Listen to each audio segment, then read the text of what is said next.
ನಮಸ್ಕಾರ. ಚಿಲಿಪಿಲಿ ಕನ್ನಡ ಚಾನೆಲ್ನ 62ನೇ ವಿಡಿಯೋಗೆ ಸ್ವಾಗತ. ಈ ಚಾನೆಲ್ನಲ್ಲಿ ಬರುವ ವಿಡಿಯೋಗಳು ಶಾಲೆಯ ಮಕ್ಕಳಿಗೆ ಮತ್ತು ಶಿಕ್ಷಕರಿಗೆ ತುಂಬ ಉಪಯುಕ್ತವಾಗಿದೆ.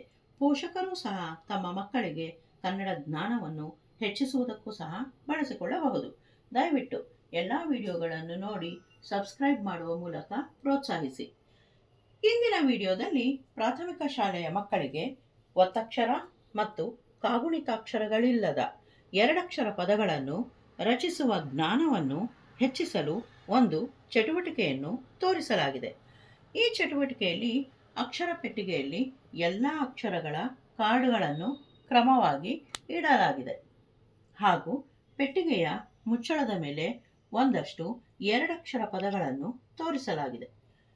ಮಕ್ಕಳು ಈ ಪದಗಳನ್ನು ಬಳಸಿಕೊಂಡು ಮೊದಲ ಪದದ ಕೊನೆಯ ಅಕ್ಷರದಿಂದ ಹೊಸ ಪದವನ್ನು ಆರೋಹಣ ಮತ್ತು ಅವರೋಹಣ ಕ್ರಮದಲ್ಲಿ ಪದಗಳನ್ನು ರಚಿಸಬೇಕು.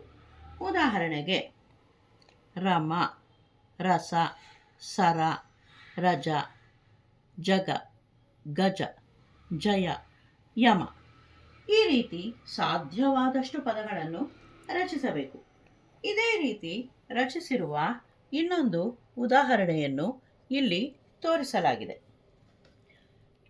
ಈ ಚಟುವಟಿಕೆಯನ್ನು ಮಕ್ಕಳು ಪ್ರಾಜೆಕ್ಟ್ ವರ್ಕ್ಗೆ, ಎಕ್ಸಿಬಿಷನ್ಗೆ ಸಹ ಬಳಸಿಕೊಳ್ಳಬಹುದು. ಈ ರೀತಿ ವಿಭಿನ್ನ ಚಟುವಟಿಕೆಯ ಮೂಲಕ ಕನ್ನಡವನ್ನು ಕಲಿಸಿದಾಗ ಮಕ್ಕಳು ಆಸಕ್ತಿಯಿಂದ ಕಲಿಯುತ್ತಾರೆ. ವಂದನೆಗಳು.